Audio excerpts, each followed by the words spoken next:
Everyone, welcome back to the channel एडूटी once again. So as you all know that आप लोगों का finally जो UPBSC nursing second round counselling का schedule है वो रिलीज हो चुका है। बट स्टिल अभी काफ़ी सारे बच्चों के मन में कुछ डाउट्स हैं रीशफलिंग से रिलेटेड या सिक्योरिटी मनी से रिलेटेड कि आपको फिर से सबमिट करना होगा या नहीं। तो वो सारे डाउट्स मैं आप लोगों के इस वीडियो में क्लियर करूंगी, तो वीडियो को लास्ट तक ज़रूर देखना।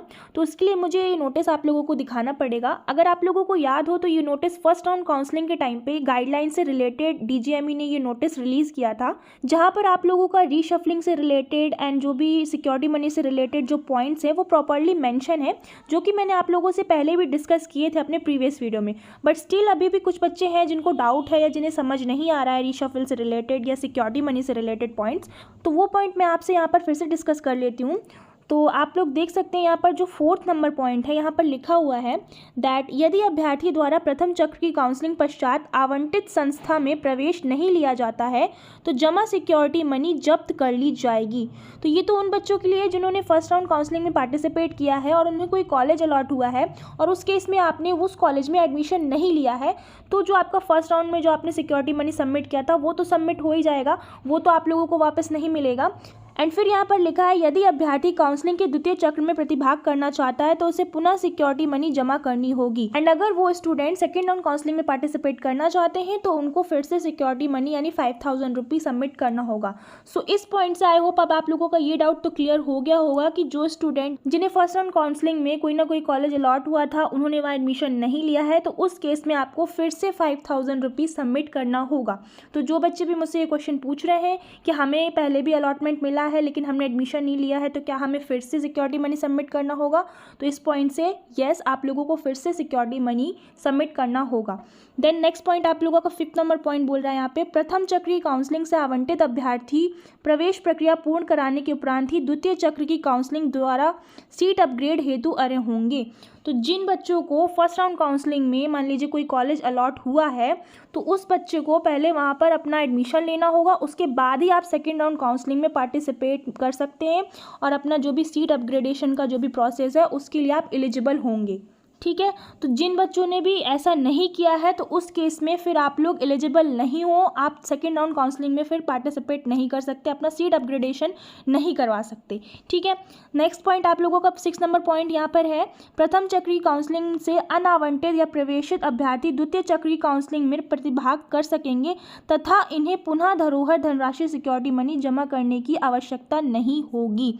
और जो फर्स्ट राउंड काउंसलिंग में जिन्होंने पार्टिसिपेट किया था लेकिन उन्हें कोई कॉलेज अलॉट ही नहीं हुआ था फर्स्ट राउंड काउंसलिंग में, तो वो भी सेकंड राउंड काउंसलिंग में पार्टिसिपेट कर सकते हैं एंड उस केस में उन बच्चों को सिक्योरिटी मनी सबमिट करने की फिर से ज़रूरत नहीं है। ओके, तो आई होप आप लोगों के जो भी डाउट्स थे सिक्योरिटी मनी से रिलेटेड वो यहाँ पर क्लियर हो गए होंगे इन पॉइंट से। एंड यहाँ पर जो ये 5th नंबर पॉइंट है ये बहुत ही इंपॉर्टेंट है उन बच्चों के लिए जिन्होंने फर्स्ट राउंड काउंसलिंग में पार्टिसिपेट किया है लेकिन उन अलॉटेड कॉलेज में एडमिशन नहीं लिया है। तो ये इंपॉर्टेंट पॉइंट है क्योंकि काफ़ी सारे ऐसे स्टूडेंट हैं जो अभी सेकेंड राउंड काउंसलिंग का वेट कर रहे थे, ऐसे स्टूडेंट हैं जिन्हें फर्स्ट राउंड काउंसलिंग में कोई ना कोई कॉलेज अलॉट हुआ है लेकिन वहाँ उन्होंने एडमिशन नहीं लिया है और वो सोच रहे हैं कि हम सेकेंड राउंड काउंसलिंग में पार्टिसिपेट करके अपना सीट अपग्रेड करवा लेंगे। तो यहाँ पर इस पॉइंट में क्लियरली लिखा हुआ है कि अगर आपने फर्स्ट अलॉटेड कॉलेज में एडमिशन का प्रोसेस नहीं कंप्लीट किया है तो आप लोग सेकेंड राउंड काउंसलिंग में अपने सीट अपग्रेडेशन के लिए एलिजिबल ही नहीं होंगे, राइट। तो उस केस में उन स्टूडेंट्स के लिए फिर सेकेंड राउंड काउंसलिंग की कोई वैल्यू नहीं होगी। जो भी आपको कॉलेज फर्स्ट राउंड में मिला है तो पहले आप लोग वहाँ एडमिशन लेंगे, उसके बाद ही फिर आप लोगों का ये सेकेंड राउंड का अपग्रेडेशन का प्रोसेस होगा। तो इस पॉइंट को वो स्टूडेंट ज़रूर ध्यान दें जिन्होंने फर्स्ट राउंड काउंसलिंग में पार्टिसिपेट किया, उन्हें कॉलेज मिला था लेकिन उन्होंने एडमिशन ही नहीं लिया। बट जिन बच्चों को कोई कॉलेज अलॉट ही नहीं हुआ था फर्स्ट राउंड में तो वो बच्चे सेकेंड राउंड काउंसलिंग में पार्टिसिपेट कर सकते हैं और उस केस में उन्हें सिक्योरिटी मनी भी सबमिट करने की कोई ज़रूरत नहीं है। ठीक है, फिर यहाँ पर नेक्स्ट पॉइंट रीशफलिंग से रिलेटेड है आपका 7 नंबर पॉइंट। यहाँ पे लिखा है प्रथम चक्र की काउंसलिंग से आवंटित सीट पर कोई भी अभ्यर्थी द्वितीय चक्र की काउंसलिंग द्वारा रीशफल कर सकता है।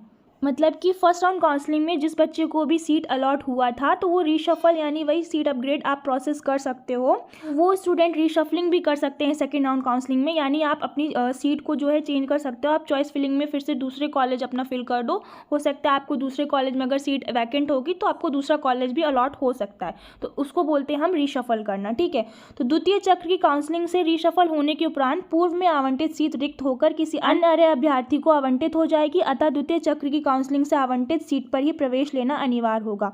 और इस केस में जब आपको मान लीजिए सेकेंड राउंड काउंसलिंग में कोई दूसरा कॉलेज अलॉट होता है, तो जो फर्स्ट राउंड में आपको जो कॉलेज मिला था उसको वैकेंट मान के किसी दूसरे एलिजिबल स्टूडेंट को वो सीट प्रोवाइड कर दी जाएगी। ठीक है, तो जो सेकेंड राउंड में फिर आप लोगों को जो कॉलेज मिलेगा तो फिर आपको उसमें एडमिशन लेना ही पड़ेगा। ठीक है, नेक्स्ट पॉइंट 8 नंबर पॉइंट यहाँ पे लिखा है, रीशफल न होने की दशा में अभ्यर्थी द्वारा प्रथम काउंसलिंग से प्रवेश ली गई सीट यथावत बनी रहेगी। और इन केस अगर रीशफल नहीं हो पाता है या जो नहीं कर पाते हैं सीट अपग्रेडेशन का प्रोसेस, तो जिस स्टूडेंट को भी फर्स्ट राउंड काउंसलिंग में जो भी कॉलेज मिला था तो वो सीट उसकी वैसी ही बनी रहेगी, तो फिर आप लोग वहाँ पर जाके फाइनल अपना एडमिशन ले सकते हैं। ठीक है, नेक्स्ट पॉइंट आपका 9 नंबर पॉइंट ये था, काउंसलिंग की प्रक्रिया समाप्त होने के पश्चात ही प्रवेश अभ्यर्थी की धरोहर धनराशि सिक्योरिटी मनी वापस की जाएगी। मतलब जब आपकी पूरी काउंसलिंग का प्रोसेस हो जाएगा तो आप लोगों का जो भी सिक्योरिटी मनी वगैरह सबमिट हुआ है वो वापस सब लोगों की एक साथ ही वापस आ जाएगी। ठीक है, सिक्योरिटी मनी जो है वो रिफंड हो जाएगी। एंड नेक्स्ट 10 नंबर पॉइंट यहाँ पे लिखा है, काउंसलिंग में अभ्यर्थी को सीट आवंटन ना होने की दशा में भी धरोहर धनराशि सिक्योरिटी मनी वापस कर दी जाएगी। और इनके सेकेंड राउंड में भी आप पार्टिसिपेट करते हो और उसमें भी अगर आप लोगों को मान लीजिए कोई सीट अलॉट नहीं होती, कोई कॉलेज नहीं मिलता है, तो उस केस में भी जो आप लोगों का सिक्योरिटी मनी है वो आप लोगों का रिटर्न हो जाएगा। राइट, तो ये यहाँ पर सिक्योरिटी मनी और रीशिफलिंग से रिलेटेड कुछ पॉइंट्स थे जो पहले भी मैंने डिस्कस किए थे, बट मैंने यहाँ पर फिर से एक्सप्लेन कर दिया है। एंड आई होप अब आप लोगों के जो भी डाउट्स हैं वो क्लियर हो गए होंगे। बट इन केस फिर भी कोई क्वेश्चन है अगर आपके माइंड में, तो आप लोग मुझे कमेंट सेक्शन में पूछ सकते हैं। बाकी all the best everyone, I hope आप लोगों को वीडियो पसंद आई होगी। Thank you so much for watching this video.